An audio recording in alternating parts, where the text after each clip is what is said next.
ایک اور سوال ہے سر، یہ جیسے عبد القادر جیلانی، ان کو غوث اعظم بھی کہتے ہیں، یہ بریلوی مکتب فکر کے جو لوگ ہوتے ہیں وہ کہتے ہیں کہ یہ حضور کے بلڈ لائن میں سے ہیں، اور اس کے بہت سارے وہ پروف بھی دیتے ہیں الگ الگ کتابوں سے. میں نے پروف تو ابھی تک نہیں دیکھا ہے سر.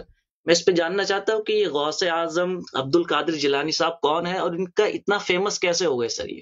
یہ صوفی ہیں، یہ ملعون ہیں یہ لوگ. دیکھیں یہ سید ہونا یا نہ ہونا اس کی کوئی اہمیت ہی نہیں ہے، ٹھیک ہے نا. سید دنیا میں بہت ہیں، اور سید دنیا میں سب اچھے نہیں ہیں، یہ تو سب کو پتہ ہے.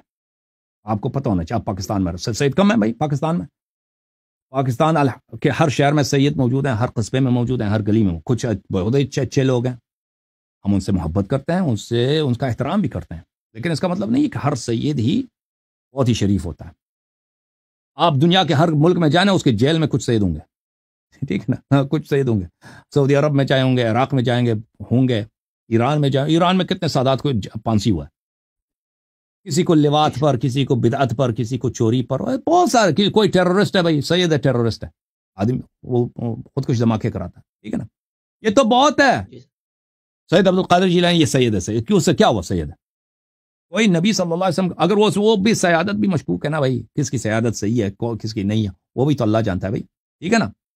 یہ تو اس طرح نہیں ہے کہ اس کے نسل جو ہے دو پشتوں کے ساتھ جا کے ملتا ہے. اس لیے تو کئی نسلوں کے بعد اس کا ادعا ہے، اس کا جو شجرہ نامہ ہے 10-15 پشت کے بعد ہے نا، تو اس میں ہیرا پھیری بھی تو بہت ہوتا ہے نا. تو عرض یہ ہے، تو یہ کوئی معیار ہے ہی نہیں ہے کہ یہ بھائی اس کی شجرہ نسب دیکھ لو. پھر یہ جو آپ کے جو صوفی حضرات ہیں، دیکھیں یہ اسلام میں کوئی تصوف نہیں ہے.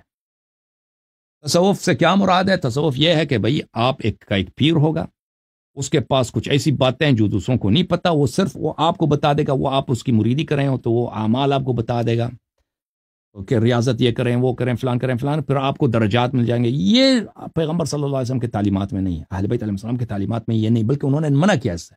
یہ سفر ہے. یہ کس کے تعلیمات میں ہے؟ یہ یہود و نصارہ کے ہاں. اسلام سے پہلے یہودیوں کے ہاں اور نصارہ کے ہاں راہب ہوتے تھے. وہ ان کا کام ہی یہی تھا.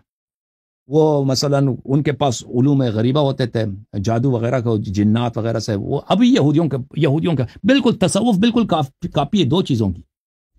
یہودیوں کے پاس ایک علم ہے، اس کو قبالہ بولتے ہیں. قبالہ وہ بہت پاپولر ہے دنیا میں. دنیا میں آپ کے جتنے بڑے بڑے پیسے والے سیلیبریٹیز ہیں نا، وہ اس میں سے بہت سارے قبالہ کے پیروکار ہیں، کیونکہ اس میں ایسے کام ہوتے ہیں، عجیب غریب کام کرتے ہیں. وہ کرتب دکھاتے ہیں. کرتب نہیں، واقعاً وہ مثلا ان کے ہوتے ہیں کوئی خارق عادہ کچھ کرتے ہیں نا، وہ جنات وغیرہ سے، وہ ان کے تلسم ہوتے ہیں. تلسمات کی وجہ سے ایسے پڑھتے ہیں ایسی چیزیں، اس کی وجہ سے بہت سارے کام ہو جاتے ہیں. تو یہ کرتب دکھا کے ہاں، تو یہ امیر لوگ، ہاں سن لینا ابھی، وہ امیر لوگوں کو کیا کرتے ہیں؟ امیر لوگوں کو یہ کرتب دکھا کے اس کو پسان لیتے ہیں، پیسے بھی نکالتے ہیں. اور وہ قبالہ جو ہے وہ دنیا میں بہت ہی، وہ یہودیوں کا تصوف ہے. اور اس طرح عیسائیوں کے ہاں اصلی تصوف تو ان کے ہاں ہے. اصل میں اسلام میں تو نہیں تھا. یہ پیغمبر صلی اللہ علیہ وسلم کے زمانے میں کیا پیری مریدی تھی؟ وہی شریعت ہے نا، وہ سب کے لیے، وہ سب کے لیے. ایسا تو نہیں کہ پیر صاحب کے پاس کوئی ایسی باتیں ہیں جو دوسروں کے پاس نہیں ہے.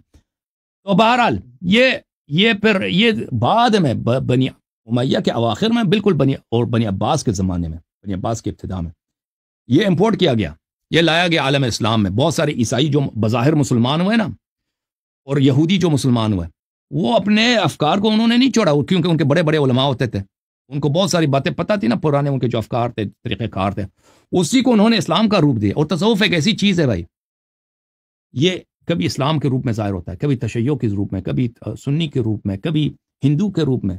اب آپ کے جو صوفی حضرات ہیں، یہ دیکھیں، ان کو ہندو ان کو بہت پسند کرتے ہیں. صوفی جو ہستیاں ہیں نا، بڑے بڑے ہندو ان کو پسند کرتے ہیں، کیونکہ یہ ایسنس میں ایک ہی چیز ہے. ایسنس میں یہ ہندوازم اور تصوف ہے، اس میں فرق ہی نہیں، صرف لبادہ اسلام کا ہے.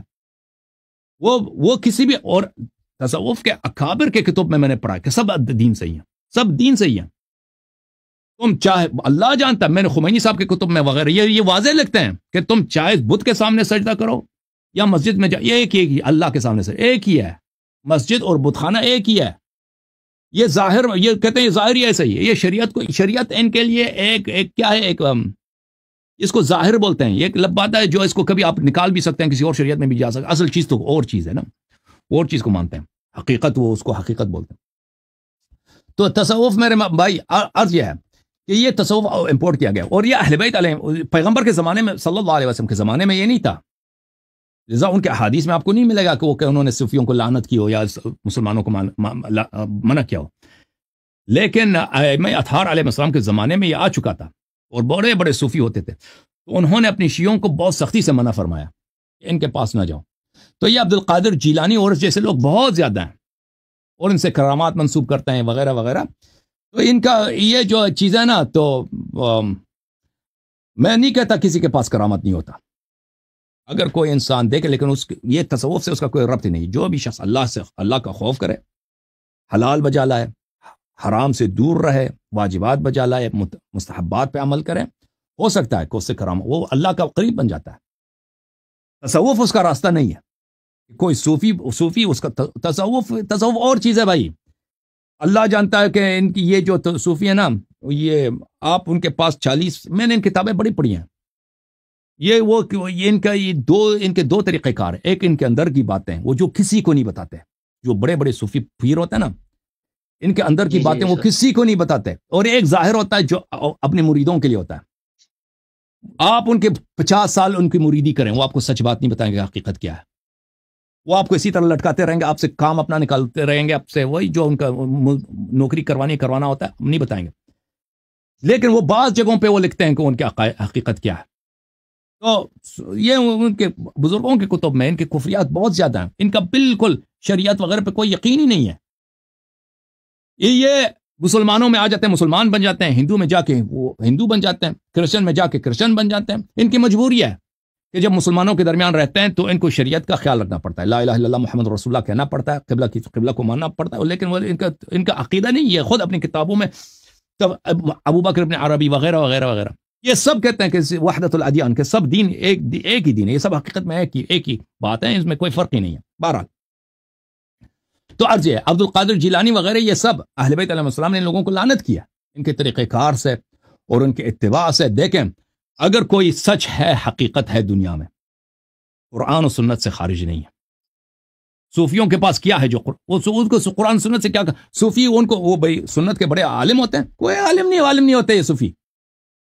صوفیوں نے کوئی لکھا ہے کوئی بھائی یہ آپ کا لال شہباز قلندر ہے، یہ شیعہ جا کے اس کے مزار پہ جا گئے او لال شہباز قلندر اوئے اوئے کیا اگر کوئی لال شہباز پہ اگر اعتراض کریں اس کو کتنے لعنت کرتے ہیں۔ اور بھائی لال شہباز کو کیا آتا ہے؟ اس نے کیا ہے؟ اس نے کوئی حدیث کی کتاب لکھی ہے، کوئی شریعت پہ کوئی عقائد کی کوئی دفاع کی ہے؟ اس کو کیا ہے؟ یہ صرف ایک صوفی تھا، اس کے اشعار واضح تو پہ دلالت کرتے ہیں کہ کٹر صوفی تھا یہ، اور یہ اسماعیلی تھا۔ اور صوفی حضرات یہ ہوتا ہے کہ اپنے کتابوں میں یا اہل بیت علیہ السلام کی جو مسلمان صوفی ہیں نا، جو ہندو صوفی ہیں وہ تو اپنے وہ بھگوان وغیرہ کی تعریف کریں گے، مسلمانوں میں جو رہتے ہیں وہ تو بھائی وہ ضرورت کو دیکھتے ہیں، بھائی دنیا کو دیکھتے ہیں کہ کس کا پلہ بھاری ہے۔ اگر ان کی منفعت اس میں ہو کہ ابو بکر عمر کی شان میں منقبت لکھے ہوں، وہ لکھ دیں گے بھائی اس کی شان میں بڑے لمبے۔ اور اگر ان کو یہ پڑ جائے کہ بھائی یہاں پہ شیعہ زیادہ ہیں تو وہ اہل بیت علیہ السلام کی منقبت میں کچھ اشعار لکھیں گے۔ تو یہ محبت کا اظہار جو ہوتا ہے یہ تشیع کی دلیل نہیں ہوتی، ہدایت کی دلیل۔ ہدایت کا معیار صرف کیا ہے؟ کتاب سنت حدیث ہے، کتاب سنت حدیث اس کی اتباع کریں۔ عبد القادر جیلانی کا اس میں کوئی رول ہی نہیں ہے بھائی، وہ بلا وجہ ایسے ہی، ٹھیک ہے نا، صوفیوں کے پیروں میں سے ایک پیر ہے، ختم۔ ٹھیک ہے، تھینک یو سر۔